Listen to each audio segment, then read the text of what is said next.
नमस्ते दोस्तों, एस्ट्रोभूषण चैनल में आपका स्वागत है। और हम बात कर रहे हैं वक्री शनि की।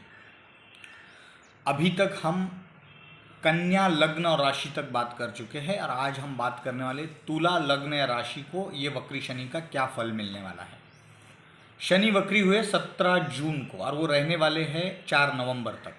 शनि अभी चल रहे कुंभ में और वो कुंभ में ही वक्री हो रहे हैं। वक्री शनि क्या होता है उसका मैंने एक ब्रीफ वीडियो बनाया है, उस वीडियो को आप देखिए।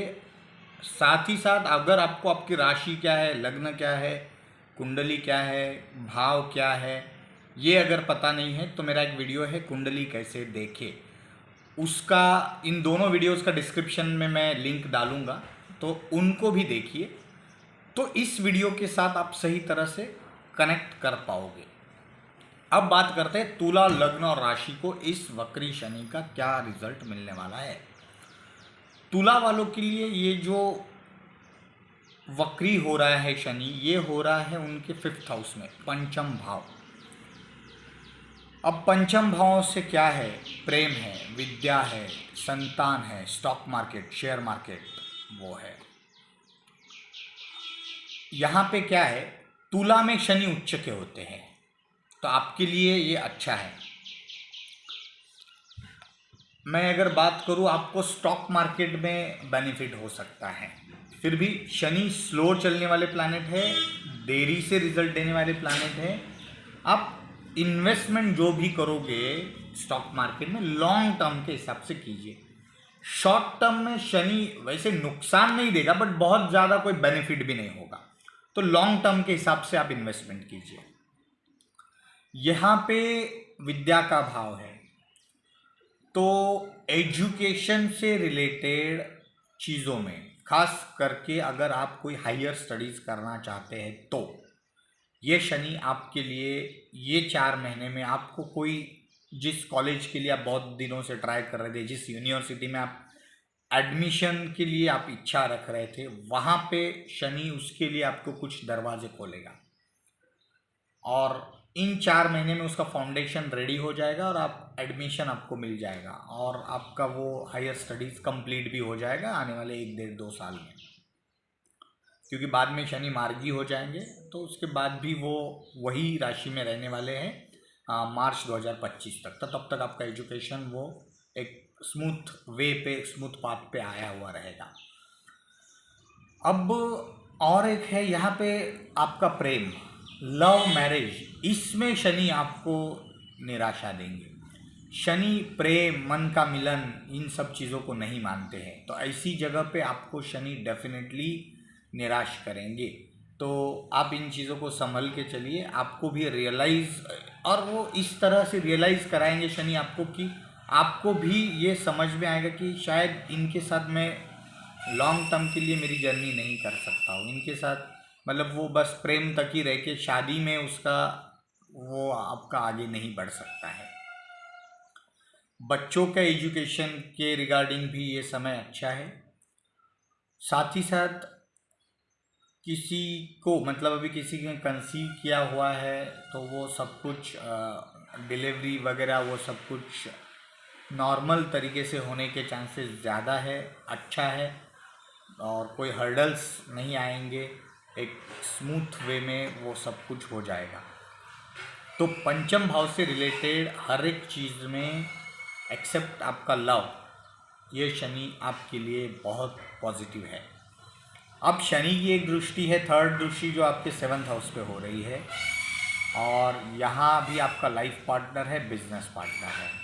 लाइफ पार्टनर के साथ आपकी कुछ क्लैरिटी आएगी। अब ये क्लैरिटी कैसी रहेगी कि आप कुछ चीज़ों में आपके लाइफ पार्टनर को अब तक समझ नहीं पाओगे, मतलब समझने में, या आपका कुछ मिसअंडरस्टैंडिंग रहा होगा वो अब क्लियर होगा। लाइफ पार्टनर की कोई भी दर्द है, कोई भी बीमारी है, कोई भी उनका जो भी मन का दर्द है, वो सब इस टाइमिंग में सामने आएगा और आप उसको क्योर करने की कोशिश कीजिए। क्योंकि यहाँ पे प्रॉब्लम क्या है ना, ये यहाँ पे अभी गुरु राहु चांडाल योग चल रहा है, तो उसको निगेटिव वे में मत लीजिए, चीज़ों को आप पॉजिटिव वे में लेके चलिए। क्योंकि शनि जो है आपकी राशि में उच्च का होता है। आप उन चीज़ों का बेनिफिट लीजिए। जहाँ पे उसकी अभी दृष्टि चल रही वो नीच है, क्योंकि वहाँ पे मेष है। लेकिन जो चीज़ें सामने आ रही है ये आपको शनि जो एक सुधरने का मौका दे रहा है। लाइफ पार्टनर के साथ की आपकी बॉन्डिंग, अभी आपको वो केयर करना है, वो डिस्टर्बेंस ना रहे, इसलिए ये शनि आपको हेल्प करेगा। बट आपको उसके हिसाब से चलना पड़ेगा।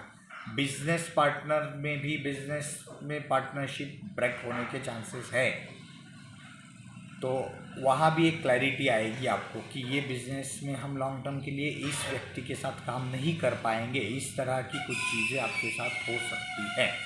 तो लाइफ पार्टनर, बिजनेस पार्टनर के लिए ये है। आगे शनि की एक दृष्टि है, 7th दृष्टि, जो 11th हाउस पे इच्छा पूर्ति का स्थान है, आपका अर्निंग का जो स्थान है। यहाँ पे सूर्य की राशि है और शनि तेज ग्रह नहीं है, वो स्लो है। सूर्य तेज है, ये स्लो और स्पीड, इन दोनों का वो कॉम्बिनेशन है। यहाँ पे डेफिनेटली आपकी इच्छाओं में, मतलब आप जो इच्छाएं रख रहे हैं उसमें थोड़ी कमी आएगी। आपको संभल के और समझ के चलना है। अगर आपका, समझ लीजिए कि आपने ये किया था कि मुझे 10% इंक्रीमेंट मिले, वो 10% ना होकर 7% मिलेगा। तो क्योंकि शनि की वो जो दृष्टि है, और ये सब चीज़ें मैं जो जो बोल रहा हूँ ये बहुत स्पीड में होने वाली है। आपने नहीं सोचा होगा ऐसा कुछ होगा, लेकिन वो हो जाएगा। बट ये टाइम का इफेक्ट है, आप उसको बहुत ज़्यादा मतलब ये मत कीजिए। एक चीज़ है, यहाँ पे आपके खर्चे बढ़ सकते हैं क्योंकि ये शुक्र की राशि है, और शुक्र क्या है, लग्जरी, विलासिता का कारक है। वहाँ पे क्या है कि शुक्र आपसे खर्चे करवाएगा, आपको वो पैसा भी दिलाएगा लेकिन वो खर्चे करवाएगा। तो आपको यहाँ पे खर्चों पे कंट्रोल रखना जरूरी है।